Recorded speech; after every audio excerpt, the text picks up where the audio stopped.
I wonder if you could briefly summarise why the Church of England has chosen to implement common tenure. But actually we have in our history a notion of the cure of souls, and that's shared between a parson, a priest who has a freehold, and the bishop who represents the wider church and how their vocation and ministry fits into it.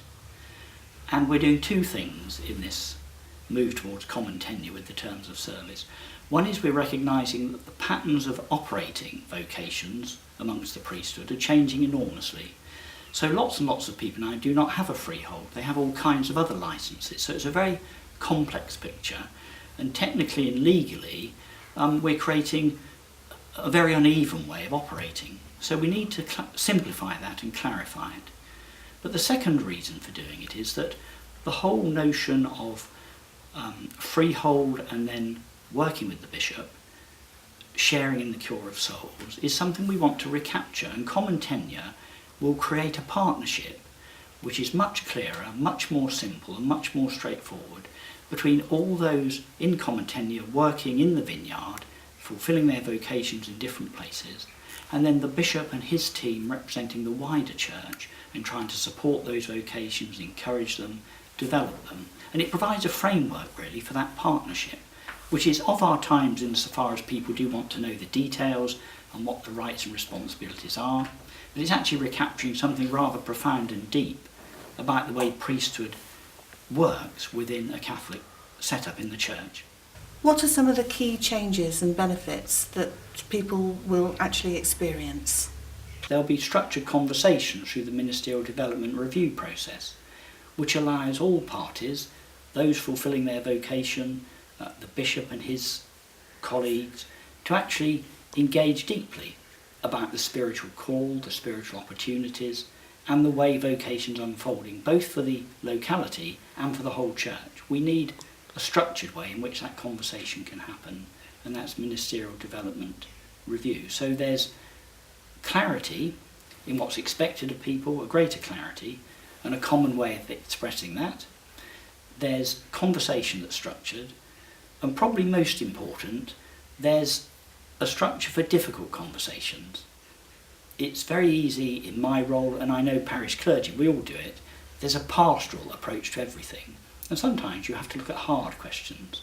And people do face hard questions in their vocation, from opposition, challenges, complaints, frustrations in themselves and around. And this will provide a framework for us to have those challenging conversations, I think, in a mature and adult way that allows the church, with each person, to discern what's going to be right for their vocation, for the vocation of that place, that parish, that workplace, wherever it is, and the witness of the whole church.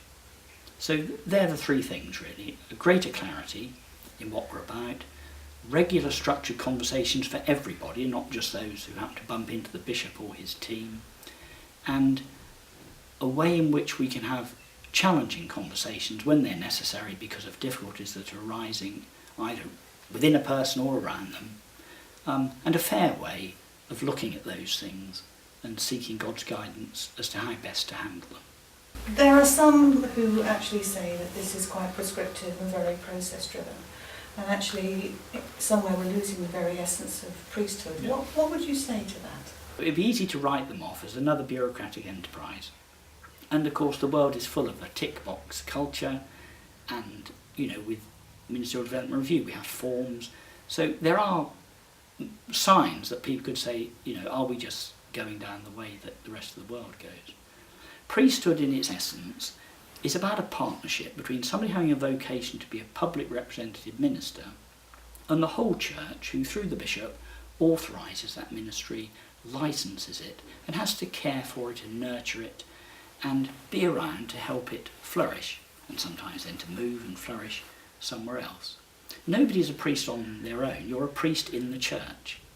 And the essence of common tenure is that together we're priests, and together we have these structured conversations, this clarity about what we're trying to do, which will enable, I think, each person to flourish as best they can, the church to step up, to be supportive, to be challenging when we need to, and all that to be done together.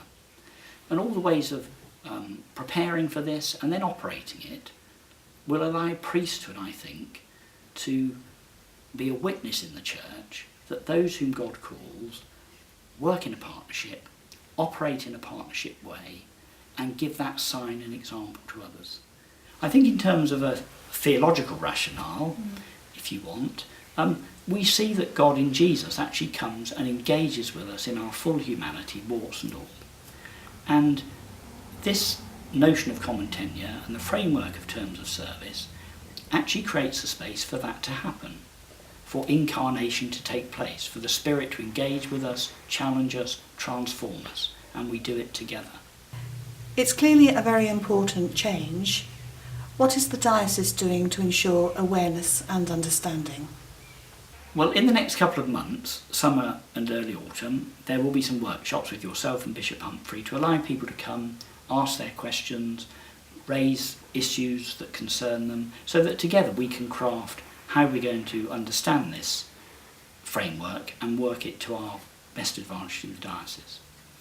Then, in October, there'll be a draft statement of particulars which provides an outline, really, within which jobs will work, rights, responsibilities, things like that.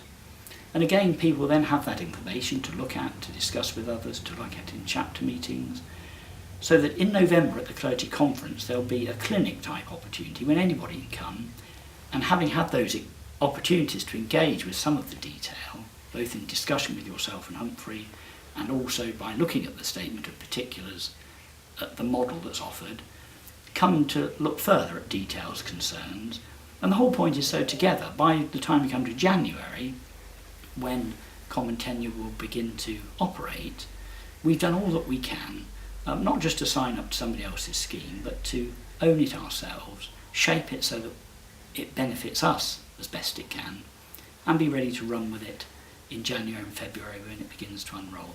And finally, do you have any other thoughts to offer? Well, the obvious one is that I hope and pray we can do this in a positive way to try and understand that it helps us inhabit our priesthood more richly, that it helps us make a public witness to how Christians need to work in partnership, be responsible for each other and be adult about the way we operate, the difficult things and the opportunities. I think it can be all those rich things. The temptation for many will be to think this is another bureaucratic exercise that simply reflects what's happening in the world, obsessed with details and a tick box culture.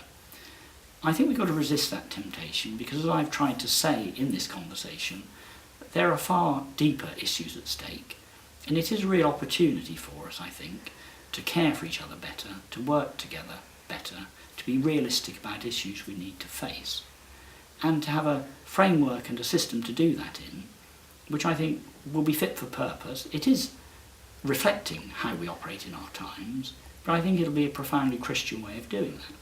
So my hope is that we can step up to it with confidence and see it as a spiritual exercise that actually gives a witness to what the kingdom's about.